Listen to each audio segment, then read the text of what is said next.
this is all going to go into one box together, so I was able to combine the shipping for them, but now I'm going to package it up.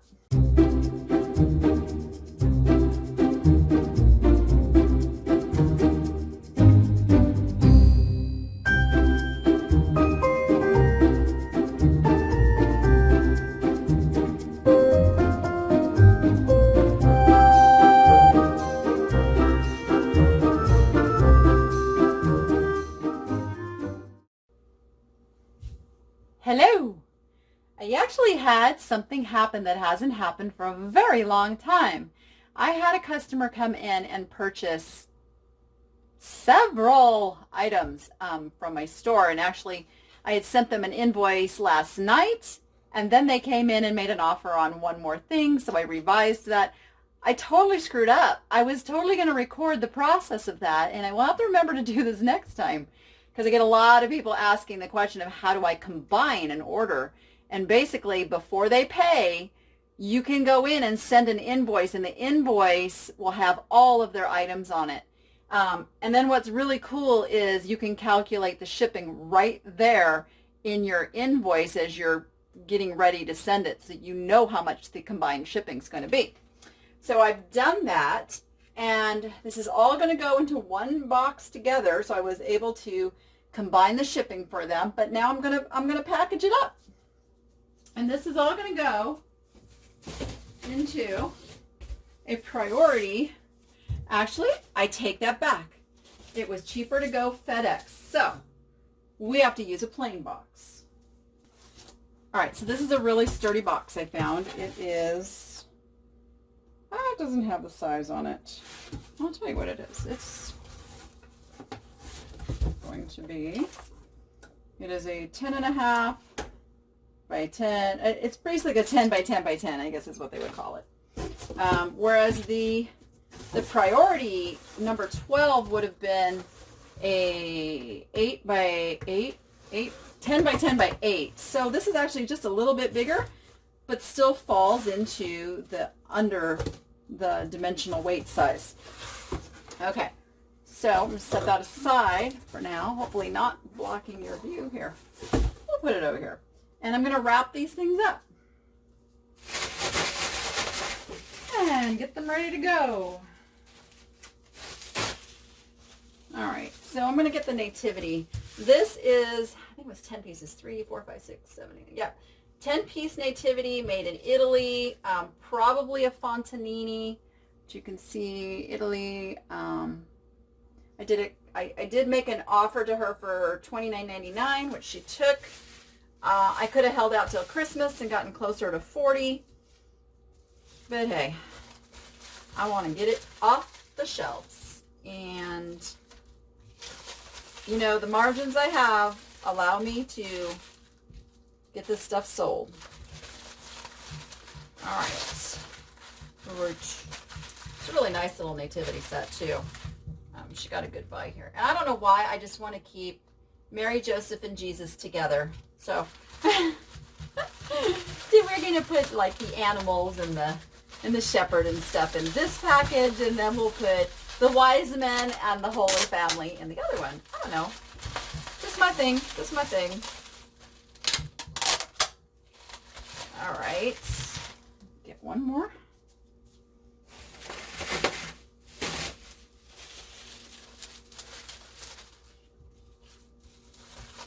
Good. I did put one wise man in that other one. So the wise men are separated for the moment, but they'll get back together. They'll manage. They'll be okay. Okay, Joseph, we do not want your cane to get broken. Put you kind of here. And Mary. And then, of course, baby Jesus. All right.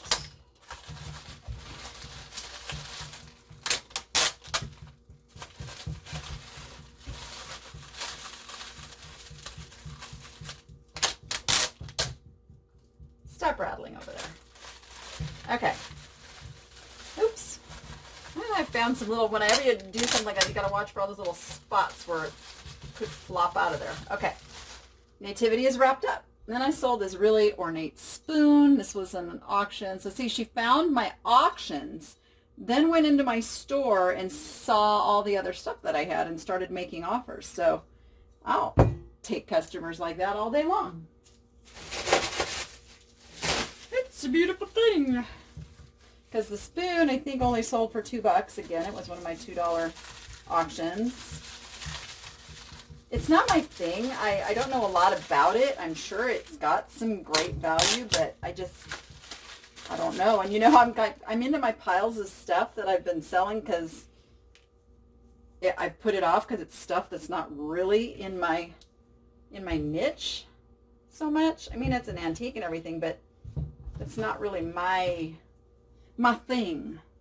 Okay, we're gonna give this piece of tissue paper since it's going in with a whole bunch of other stuff. This is a brand called Hippie Rose. It's a really lightweight tank top, very summery. I considered keeping it, but wasn't quite my style. It was nice though. And then we've got the 2 breakables. So the teapot, I believe the teapot was auction as well. And I think this went for like $15. This is the courting couple, lusterware, what's that say? Japan. I could never make out who the actual maker on it was. So the way we're going to do this, like I do anything with a lid, is I put a layer over the top and then I invert the lid so that the pointy piece of a lid is sticking in and not out to be broken. And then I wrap it up as usual. And I'm doing my new little folded over first thing because that's working really well. Except when I'm not coordinated and it's not cooperating. Like it knows I'm videoing and needs some blooper reel or something. I'm really not happy with the handle and that, so I'm going to give it another piece the other way.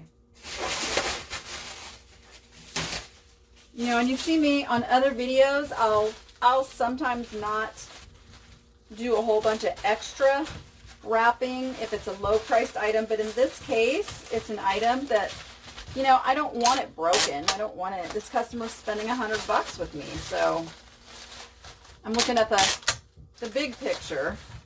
I'm going to make sure she's a happy customer because I want her to come back and shop again. So this was one, after she had bought everything else and I'd sent an invoice, then she made an offer on this guy for $20 and I countered back with $25 because you know me and the birds, I don't even like to get rid of them. So we settled on $25.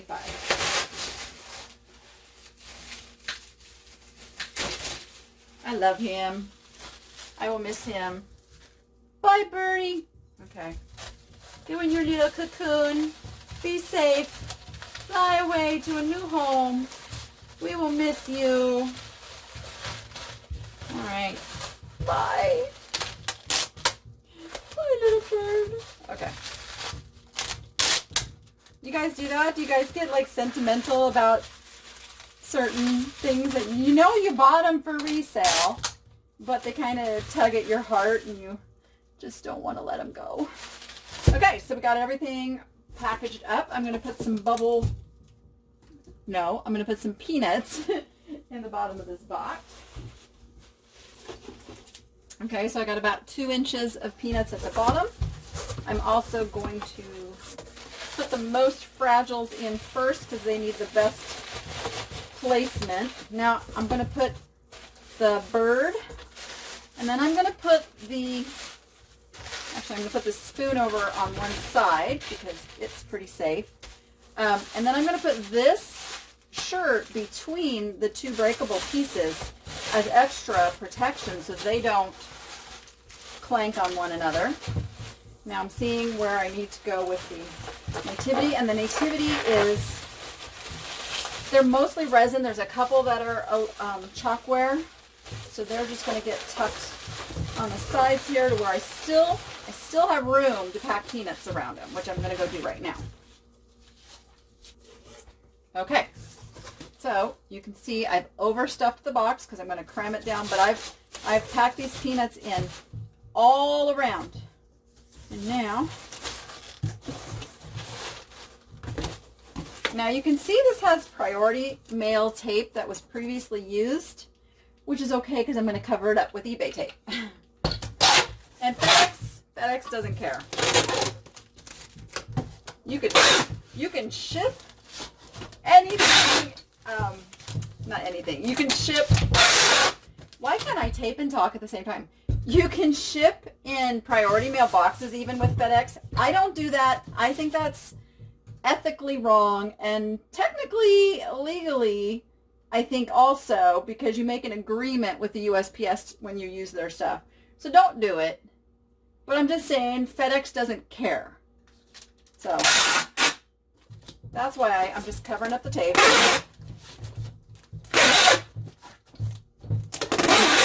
This is also the reason I think that the post office does not give out it used to be like tape, like the eBay tape for the priority mail stickering stuff, but they never meant it to seal boxes.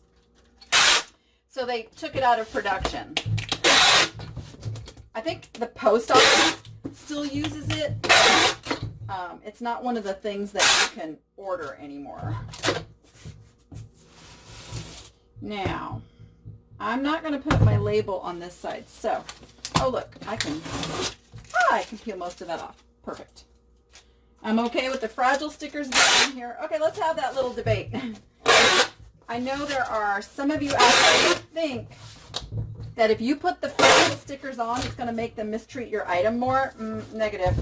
They don't have time to treat an item any differently than any other item. What does account for the treatment is the size of the box, the packaging, of course, and things like loose flaps and things that can get caught. But here is the big reason that your stuff gets squished. Let's say this box weighs, let's just say this box weighs 10 pounds, okay? Let's just say. And now I have dumped this into the mail bin, and you have your delicate, whatever it is, in the bin, waiting to ship. Now this gets thrown in there. Guess what? My 10-pound package just got thrown on top of your very delicate 1-pound crystal whatever. And if you did not package that to sustain that, it's going to break. And that happens multiple times along its journey, because this stuff goes from bin to bin to conveyor belts and dumped into other bins, and it's quite a process. So the machines aren't looking at the fragile. The only time your stuff is going to get special handling for being fragile is if you pay for special handling, which I don't recommend. So just pack your stuff knowing that there is the potential for up to a 50-pound item to fall on top of it. And that's the truth, okay? With priority mail, you're a little safer because most people are not mailing 50-pound packages priority. But they are in the flat rates, you know, the stuff that fits in the flat rates, those can still be quite heavy. If you're shipping it not priority, like a parcel ground or a parcel select, whatever they call it now because I never use it. And yeah, that would be the only one. Now that can go up to, I believe, 70 pounds. Somebody correct me if I'm wrong. So again, you've got, I would never, ever, ever ship something fragile, anything but priority or FedEx, because the likelihood of it getting crushed is really high. Keep that in mind. Let's see, first class, you're pretty safe with first class because there's nothing over a pound that's going in that first class after the initial, dumping into the bins at the post office. That's the biggest danger right there, is your initial drop off, because that is where everything is getting, dumped into the same bin and then getting sorted from there. So yeah, so the fragile stickers are for the customer, not for the post office. They are for the customer to feel like they took extra care with my item. It's a real psychological thing, and I highly recommend putting them on there because it makes your customers happier. It does not make your postal workers play soccer, despite what you have heard. They don't have time to do that, okay? They're not doing that. It's happening in the processing, all right? So there it is. There's our combined shipped package. And I promise the next time I get a multi-order, I'll actually record the process of sending that invoice. I don't even know what I was thinking. I was in a hurry. Anyway, go be profitable. Make it fun. Hit that subscribe button and you will be notified every time I upload a video, which is daily, by the way. I do a video for you every day. So let me know what you want to hear more of. What do you need to learn? What do you want to see? I'll show you anything. Almost anything. Pretty much anything. All right. See you on the next one.